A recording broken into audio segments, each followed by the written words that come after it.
You're listening to Catholic Chicago. Ahead, the Archdiocese of Chicago brings you programs about the people, events, and issues that touch our lives. Welcome to Catholic Chicago.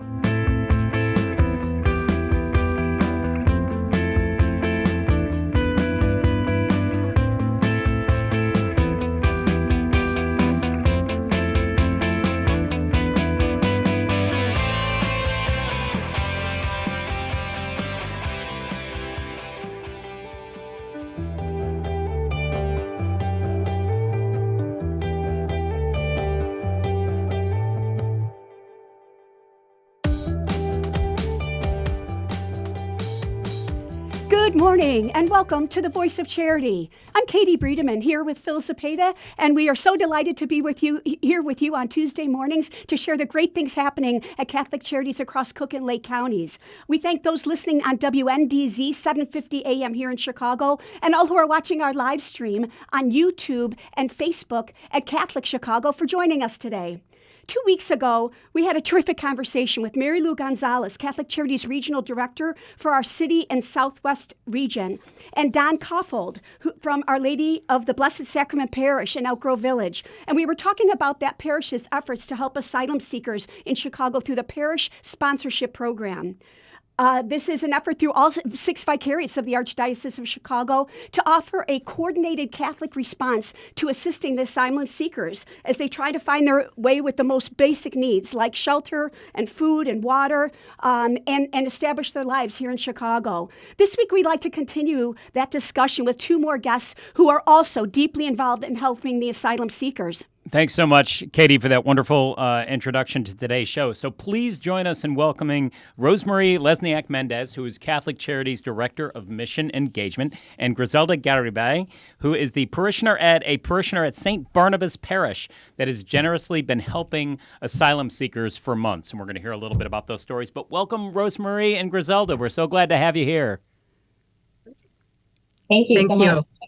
Rosemarie, can you remind our audience about the goals of the Welcome the Stranger and the Parish Sponsorship Program? Absolutely.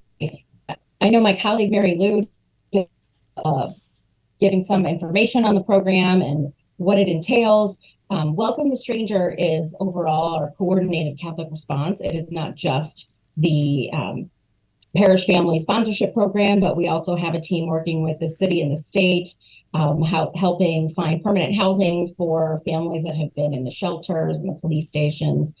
So the Parish Family Sponsorship Program itself launched in about February or March officially. You know, it had been in the works for quite a while. And certainly the asylum seekers coming to the city is not a new concept. But this is just, we've been able to put together this amazing Catholic coordinated response. Rosemarie, to that end, so the Parish Sponsorship Program, that's a lot to say, Parish Sponsorship Program, that's an extension of this larger Welcome the Stranger effort, right? That Catholic Charities is coordinating with so many partners, including the Arch. Talk about that a little, and talk about the role that you play specifically in the Parish Sponsorship Program. Yes.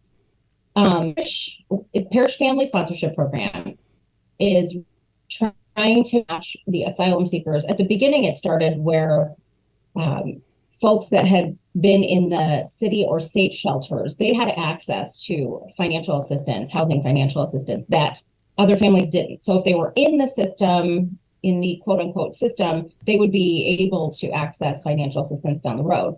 Other families which have made their way to Chicago by other means, perhaps they knew somebody here, they came not on one of the buses, but they wouldn't have access to that.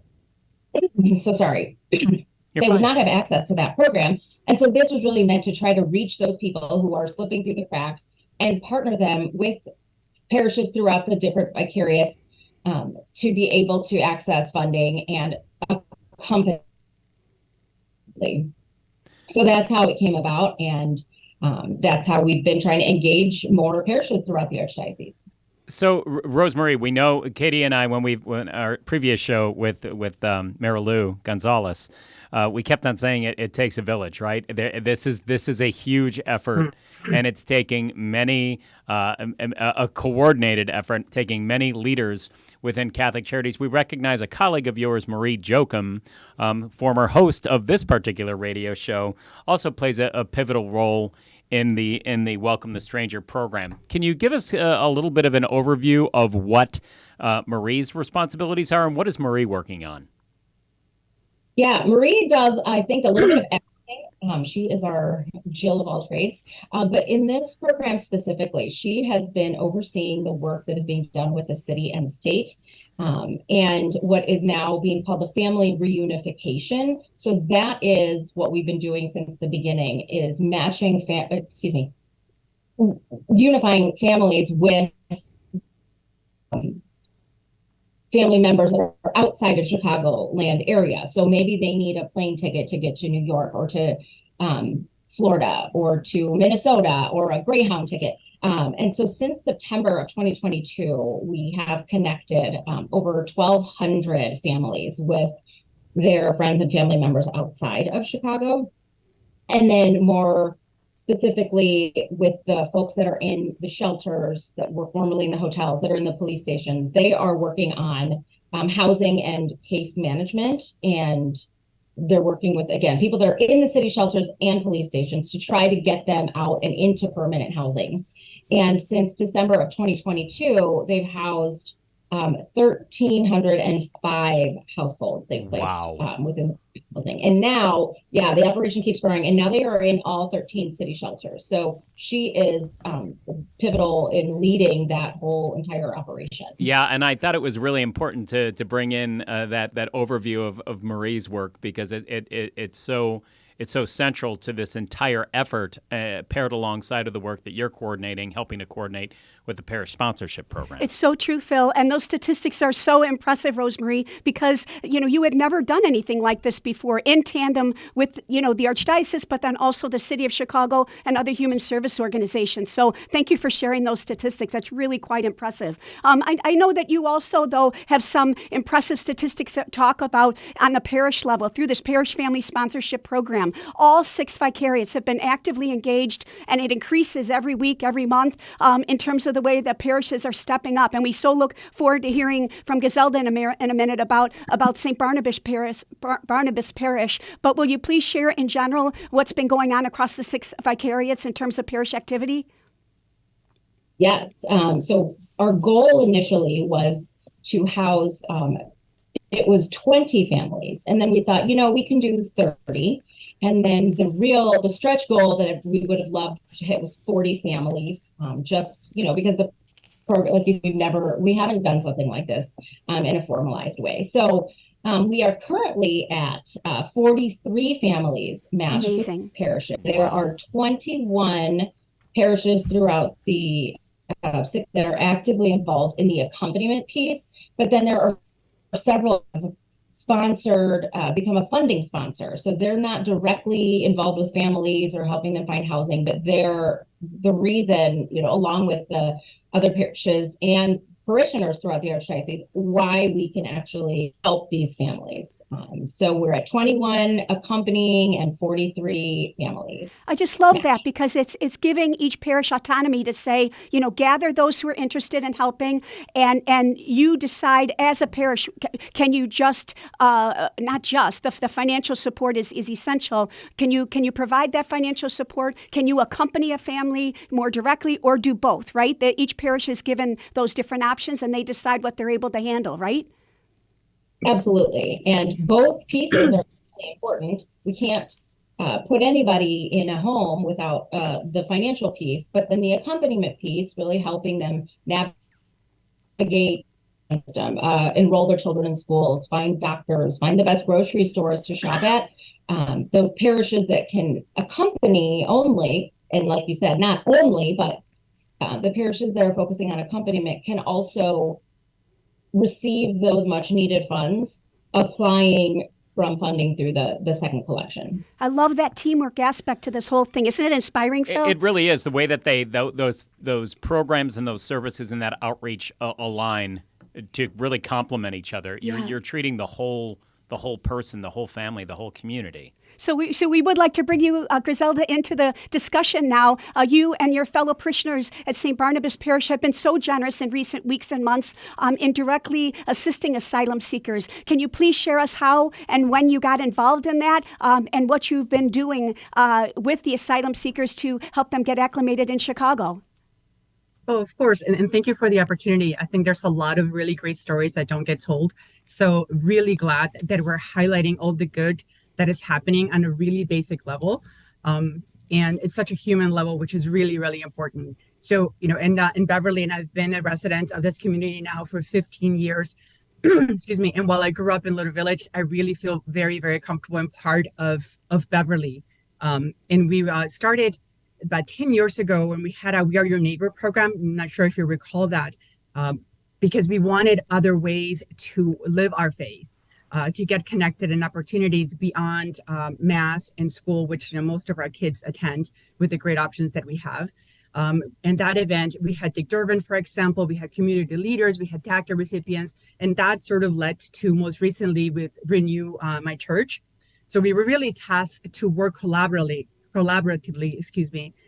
to face this new challenge. And we're so very, very grateful that Catholic Charities developed a program that really allowed us, again, to live our faith in a way that is meaningful, that it is, even one-on-one. We've asked for greater involvement in the church, as I'm sure other parishes did, voiced that and we were heard. So we're really excited about that. Currently, we're accompanying a family of 5. And it's, it's probably one of the best, I think, that has happened, to our community in recent years. That's so inspiring. That really is inspiring. We have time for one question before we go to break, Griselda, and talk more about that. What were some of the initial tangible ways that you're providing help to this particular family within your community? I'd love to know those initial outreach opportunities. Of course. And I should point out that, as an immigrant myself, it's going to be now 40 years that I've been in the U.S. and always in Chicago. Glad to have you here. And I have an opportunity now to give back. And because I'm very mindful of the needs that I had when my family and I came to this country, and to be able to provide those resources, simple things that I think by now we all take for granted, like public transportation. How do you do that? Hey, your pharmacy has a rewards program. Why don't you take advantage of that? Securing a lodging, which is so critical. How do you, go to get a city key, which is really the door to so many other resources. Get a public library card so that the more resources you have access to, the more empowered you are and the more integrated you can be in becoming part of this new environment. Well, there's so much more that we want to dig into with you. We're gonna throw to break right now, but stay with us, please, because there's a lot more with Griselda and Rosemarie talking about the Welcome the Stranger program within Catholic Charities. Stay with us, and we'll be right back after this commercial break.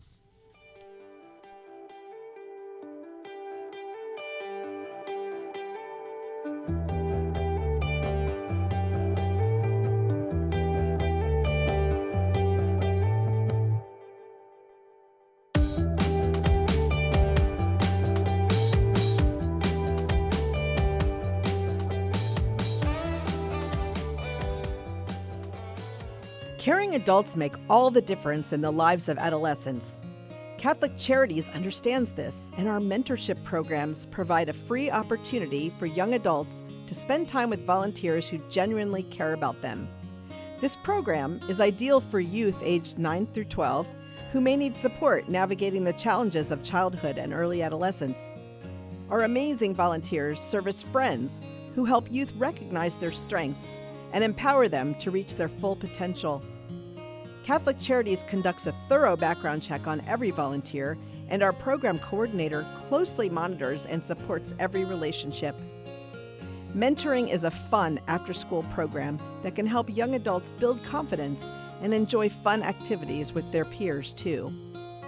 To learn more, visit CatholicCharities.net or call 312-655-7970 in Cook County and 847-782-4224 in Lake County. We're connecting youth with great role models. Join us today.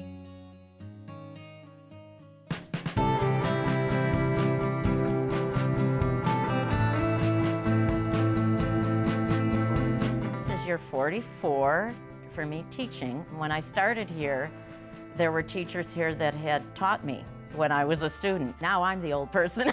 Right now, I teach junior high math. I love when kids find what I'm teaching to be fun and they get it. I see that light bulb go off and it's a thrill. People are always amazed. What? You're here for 44 years? It's hard for me to believe, frankly. I love what I do. Every summer I think, oh, I miss the classroom. Even on the weekends, I think I can't wait to get back on Monday and teach those quadratic equations. Shape the next generation of leaders. Teach. Apply today at archchicago.org/schooljobs. Catholic Charities' Family Self-Sufficiency Program has assisted thousands of single parents who are working to become more self-sufficient through education and employment opportunities. Our experienced case managers accompany participants for up to 5 years on their journey to identify, address, and break down barriers to improving their quality of life and achieving meaningful goals for themselves and for their families. Professional, compassionate assistance is offered in a safe and trusting environment as participants develop the skills needed to become financially stable and able to support themselves. Every achievement starts with a decision to try. To learn more about Catholic Charities' Family Self-Sufficiency Program, call 847-782-4233 or visit CatholicCharities.net.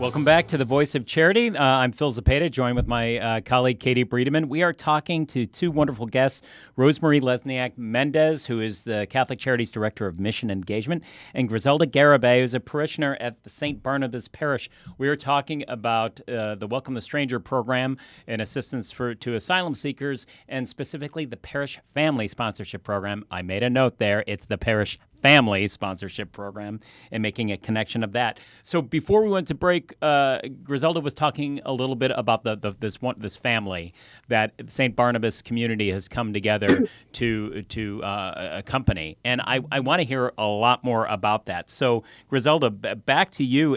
Tell us more about this young family that the parish is directly supporting. Oh, of course. So the family that we're supporting, they're from Venezuela. So it's a family of 5. So the parents are in the mid-40s. That would be Wilson and Omaida. And they have 2 teenage boys, Oliver and Wilker. And then they have a Wilson Jr. So they are extremely resilient. I mean, if just hearing about the journey, the really challenging journey and all the obstacles they had to overcome to be here in search of what we all want, the best things for our children, it's really a testament of the human spirit. To give you an idea, I think is more than just the numbers. For example, Wilson, not only does he speak Spanish, but he speaks Italian, German, and German. So I don't think English is going to be that much of a problem. But we really have taken it upon ourselves, not only in St. Barnabas, but with other parishes like St. John Fisher and Cajetan, Christ the King, to provide moments of humanity, moments of just rejoicing at the fact that this family has far greater peace of mind. And here you can see them, very generous parishioner awarded them some tickets to go Sox game, which they were over the moon. They had an amazing time. So this is the youngest son, which would be Oliver. So we're really trying to accompany in the way that makes sense, that we would all want to be treated.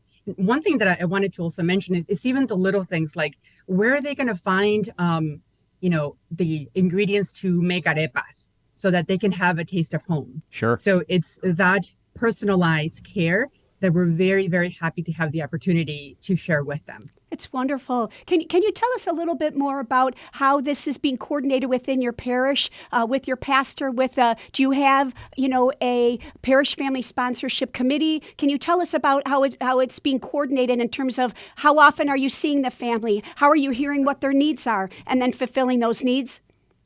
Absolutely. So I would say that nothing gets done without the pastor, as we all know. So wanted to have a very special shout out to three very key people, which is Father Larry Sullivan from Christ the King, Father Jim Donovan here in St. Barnabas, and of course, Father Ken Budakowski, sorry if I'm mispronouncing that, from St. John Fisher's in Cajetan. Not only have they been really our guides in this journey, but we also have a committee of about 12 or so members, parishioners, that we are the ongoing, day to day, what do they need? And we're very good about dividing our task based on our availability and resources. But we also have the full support, not only of St. Barnabas, but all the other churches. So we had a first meeting with them in June. We had a dinner, and we're actually meeting with them again this Tuesday. But that doesn't mean that we haven't actually seen each other. We went to sing Christ the King, offer them a barbecue, and it was so great to see how the teenage boys, regardless of the language barriers, within 5 minutes, you put Jenga, baseball, soccer ball, and they were just being teenage boys. Wonderful. To the point that, afterwards, the boys went back and picked up the kids, Oliver and Wilker at home, brought him back. They were playing video games.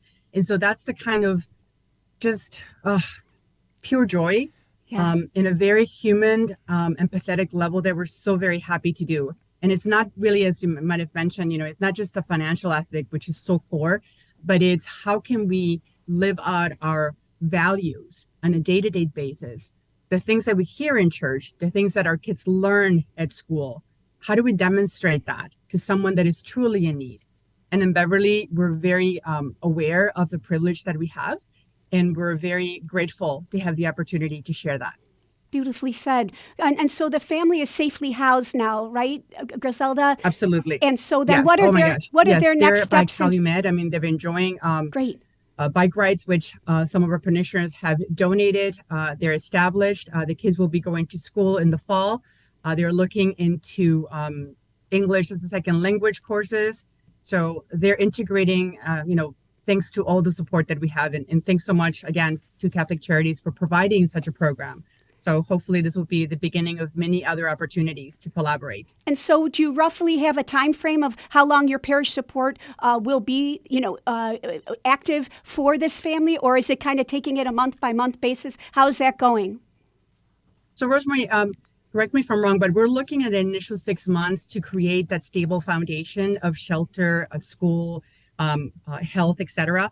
And then you want to ramp them up so that they can really lead their own lives. We don't want to hover over them because they've already done the hardest thing, which is getting here through so many unimaginable challenges. So they're more than poised to thrive. They just needed a foundation. That's a wonderful way to frame the whole program, isn't it, Phil? It is. And Griselda, this is already shown through in some of the storytelling that you've already presented to us, but I'd love to hear your personal thoughts on what this program has meant to you.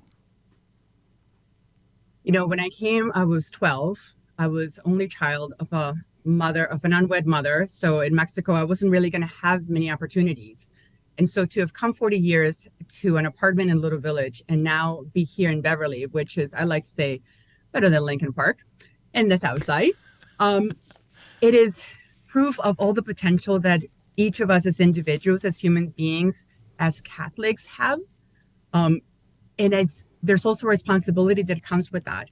And with support from organizations such as Catholic Charities, from regular people that may give you $5 or $500, it is ultimately rewarding to see that it really renews your faith in the world. With all the many horrible things that may be happening, political landscape challenging, this is something that we can do on a one-to-one basis. And I get to be, to communicate with them in Spanish, it's even better. In Beverly, that's pretty huge. Right on. Thank you Thank you for sharing those Very profound those message, yeah. perspectives.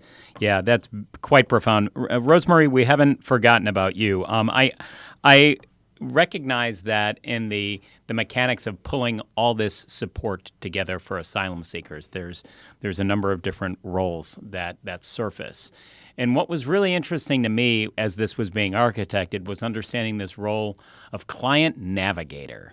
Can you explain that to us and our listeners of what the client navigator does? Sure. Overall, the idea of the client navigator is really having somebody in each of our different locations to help our guests go through the process, whether that is just signing up for SNAP or, finding housing in the case of the parish family sponsorship program. It's really that extra hand holding to make sure that the guests are actually getting in touch with the people they need. We may have to refer to somebody, but are they getting the information they need? And so within the parish family sponsorship program framework, the client navigator is really helping with all details of the accompaniment piece. Not just helping find housing, because when the parish community gets involved, they're not on their own to help find housing. However, they might be the best people to know, is there a parishioner that might have an apartment for rent or, a building where they have the opportunity to house somebody and they're not on their own. But if that's the case, that's one more way, as Griselda said, to really integrate them into the community and the parish community. And so that client navigator role is there to assist when needed, assist with enrolling children in schools, finding doctors, if that is something that a parish needs assistance with. It's really a case-by-case basis, because some parishes like St. Barnabas are really able to go above and beyond with the resources that they have. And other parishes need a little bit more assistance, and that is what the client navigator in particular at Catholic Charities is here for. That's a really wonderful job description, and as you said, each parish uses it to that role to the extent that they need that help. Before we run out of time, Rosemary, could you please, I know you have visited many parishes and spoken about the parish family sponsorship program. Could you please mention what those key points are for anybody in any parish really across the Archdiocese listening or watching today's show who might be interested in promoting this within their parish? What are the key points that parishes should consider? And can you please mention contact information for those parishes that want to learn more about joining and doing the wonderful work that Griselda and St. Barnabas have been doing? Sure. I think the key point is that there are different levels at which a parish can participate. So if somebody's listening and saying, well, our parish just wouldn't be able to raise the $10,000 to commit to funding, or our parish doesn't really have a lot of Spanish speakers or the ties with the Spanish speaking community, so we wouldn't be able to accompany. That's why there are these different options of funding and or accompanying. And then there are some parishes that are able to give financially. They cannot accompany, but they still want to be matched with a parish because they have parishioners that want to help with doing drives, back to school, household goods. So there are many different ways to participate, and it really is on the committee because, as Griselda said, the pastors are just so busy. This is something that many of them want to help with, but they need committee members. They need people who are able to do the day-to-day. And so there are so many different ways to participate, including, being matched with another local parish that might be already in the program. So a parishioner might be able to work with somebody already involved. So there are many different options. Excuse me for interrupting. So that email is welcomethestranger@catholiccharities.net. You can reach Rosemary, and she can share with you all the different options. Is that right, Rosemary?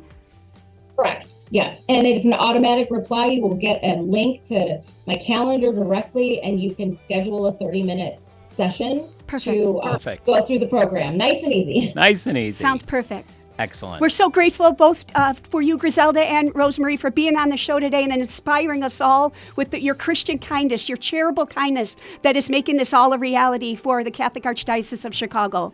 We're grateful to both of you for joining us for this show. Please keep us posted on the progress of this program. We'd love to invite you back to learn more about that. And we invite all of you, our listeners, and those of you watching our live stream to join us again next week for another edition of The Voice of Charity. For now, this is Phil Zepeda with my colleague Katie Breedeman. We thank you for tuning in and believing in the mission of Catholic Charities.